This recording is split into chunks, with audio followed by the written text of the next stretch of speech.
దేవుని సూత్రాలు మీ అందరికి అందులో దేవుని మాటలు విందాం శ్రద్ధగా కూసేపు.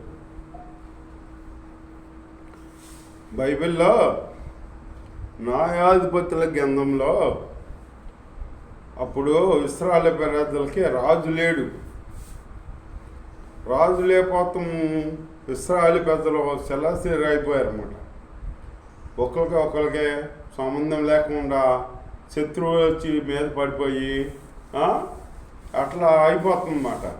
రాజు లేడు, యజమాని లేకపోతే కుటుంబం ఎట్లా అవుద్ది, చెల్లాబెద్ర అయిపోద్ది. అట్లాగే రాజు లేడు కదా, వాళ్ళు ఎవరు నడిచిన దారిని వాళ్ళు నడుస్తున్నారు, మళ్ళీ శత్రువులు కూడా వచ్చి వీళ్ళ మీద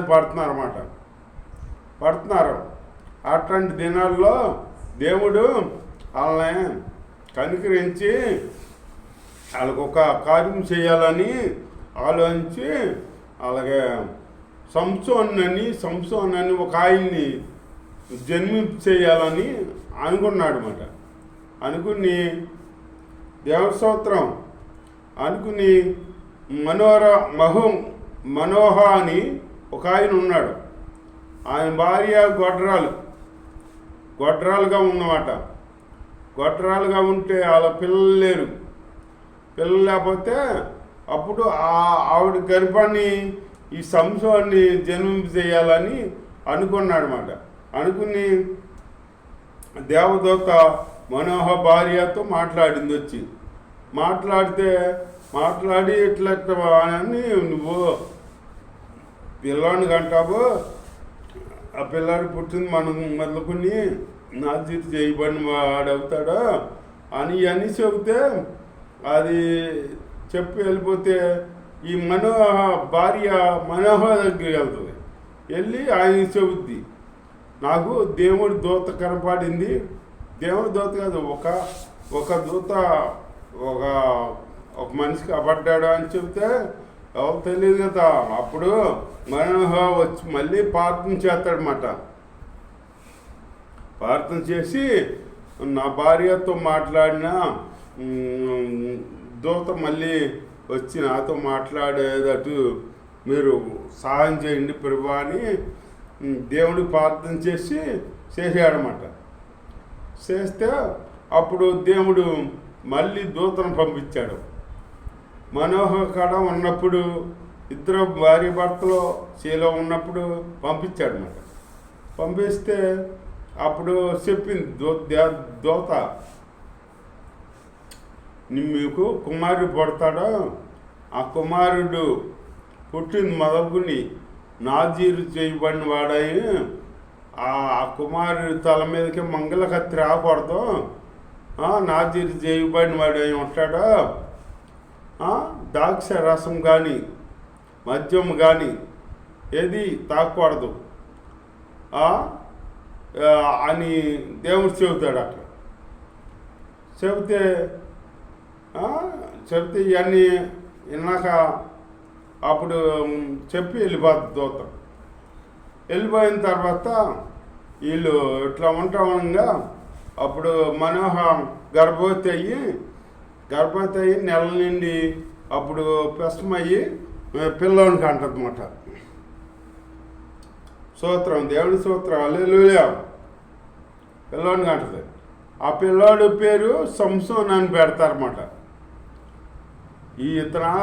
ఇశ్రాయేలు ప్రజల్ని రక్షిస్తాకి పుట్టాడో, ఇశ్రాయేలు ప్రజల్ని ఫిలిష్తీయుల చేతిలో నుంచి రక్షిస్తాకి దేవుడు వీళ్ళ ద్వారా వీళ్ళ పిల్లాడు లేక పుట్టించాడనమాట సంసోన్ని.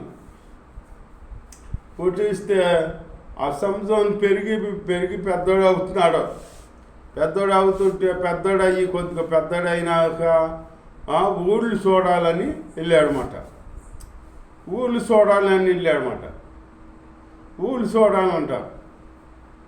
ఊళ్ళు చూస్తేదేముంది, ఊళ్ళో ఏమంటుంది, వెళ్ళి పాపంలో పడతకపోతే అప్పుడట్ట ఒకసారి యాకోబు కుమార్తె అట్లాగే నేను ఊళ్ళు చూస్తాకి వెళ్తానని వెళ్తుంది. వెళ్తే అక్కడ ఒకరు చూసి ఒకడు ఆవిడని బలిమెంతో చేస్తాడు. అట్లాగే అట్లా ఈ సంవత్సరం అంటే నేను ఊళ్ళు చూతాకి వెళ్తాను అని చెప్పేసి ఊళ్ళు చూతాకి వెళ్తాడనమాట. చూసుకుంటా అట్లా చూసుకుంటా వెళ్ళిపోతాడు. ఫిలిస్తీన్లు దేశంలోకి వెళ్ళిపోతాడు. ఏకంగా వెళ్ళిపోయేప్పటికి అక్కడ ఒక అమ్మాయిని చూస్తాడు, ఒక ఆవిడని చూస్తాడు.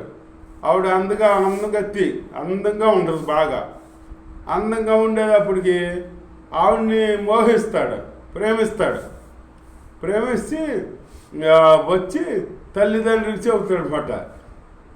నేను పలానా చాట్ల పిల్లని చూశానా, నేను పలానా చాట్ల పిల్లని చూశానా, ఆ పిల్ల నాకు కావాలి, నాకు భార్యగా తీసుకురండి అని చెబుతాడు.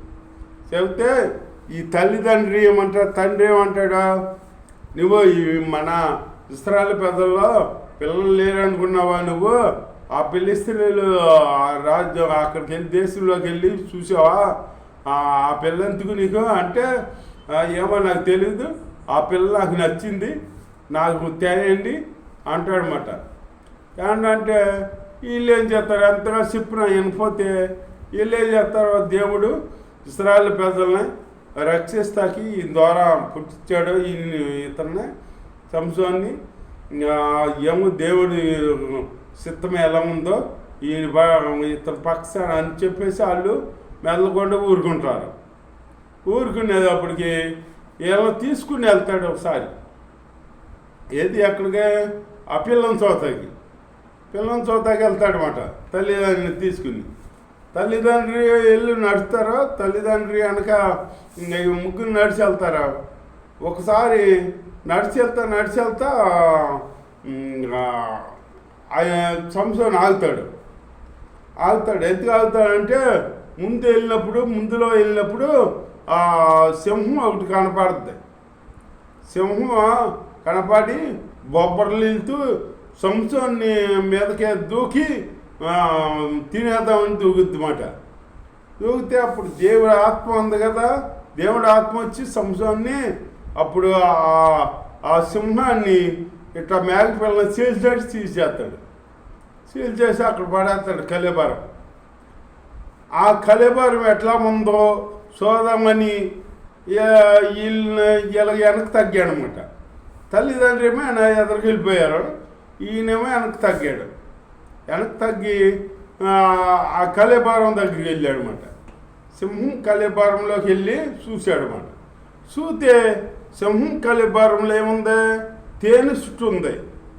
తేనె చుట్టు పట్టుంటే అప్పుడు ఆ తేనె చుట్టు తీసుకుని కొంత తిని కొంత తల్లిదండ్రి పట్టుకెళ్తాడనమాట. అప్పుడు దేవుడు ఆజ్ఞం మీరేడు అక్కడ. దేవుడు అన్న చెప్పాడు, బలమైన తీపి తినకూడదని, ద్రాక్ష రసం తాగకూడదని ఎన్నో చెప్పాడు కదా దేవుడు. ఇవన్నీ మేస్తాడు ఈయన. ద్రాక్ష తోటలోకి వెళ్తాడు, ఎందుకు వెళ్ళకూడదు, ద్రాక్ష తోటలోకి వెళ్ళకూడదు. ఆయన వెళ్ళాడు. ఈ సింహాన్ని చూసి సింహం కలేబరంలో తేనె చుట్టు ఉండేటప్పటికి ఆ తేనె చుట్టు తీసుకుని ఇతనుగా కొద్దిగా తిని తల్లిదండ్రికి కొద్దిగా పట్టుకెళ్తే వాళ్ళు కూడా ఎక్కడ దాన్ని అడగకుండా వాళ్ళు తినేస్తారు బట్ట. తినేస్తే వీళ్ళు నాకు కావాలి అన్నట్టు అప్పుడు సంస్థను ఇప్పుడు పిల్లల్ని చూసుకుంటాకి వెళ్ళినప్పుడు అక్కడ విందు చేస్తారంట.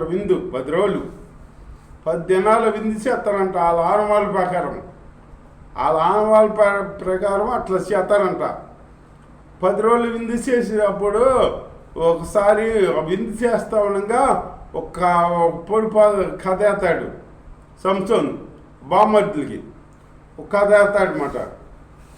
కథ అయితే అప్పటికి ఆ కథ భావం ఏంటి అని ఆలోచిస్తుంటే ఎంతకే తెలుస్తుల్లా. బలమైంది అన్నాడు, బలమైన దాటిలో తీపి వస్తుంది అన్నాడు.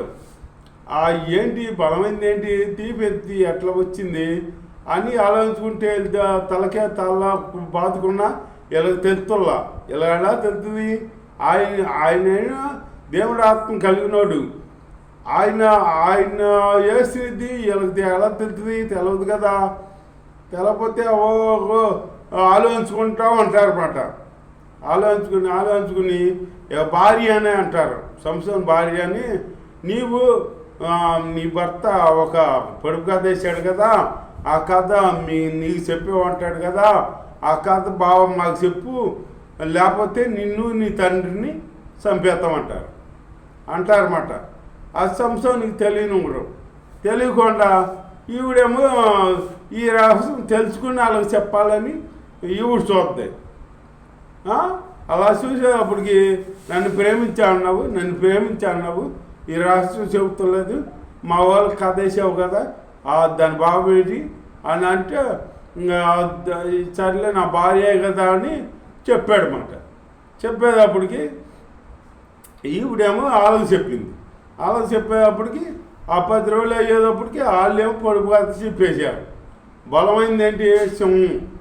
సింహంలో నుంచి తేనె పుట్టింది, తేనె చుట్టూ ఉంది, తీపైంది తేనె కదా అని అన్నారు.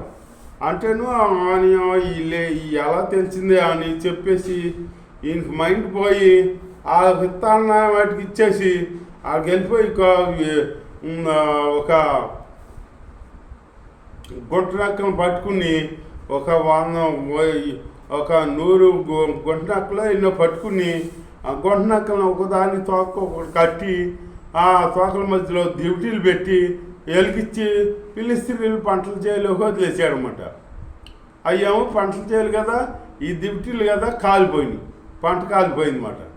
పంట కాలిపోయేటప్పటికి ఫిలిస్తీయులు వచ్చి ఇది ఎవరు చేస్తుంటారని చెప్పేసి అతనే సంసోను చేస్తుంటాడు అని చెప్పేసి ఇలా దగ్గర వచ్చేసి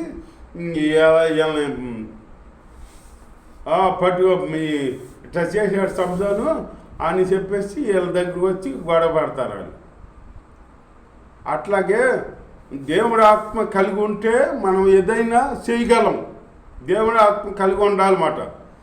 ఇతనేమో దేవుడి వరాన్ని దేవుడు పుట్టించాడు కదా, వాళ్ళకి ఇస్రాయేలు పెద్దల నెమ్మది కొరకు పుట్టించాడు.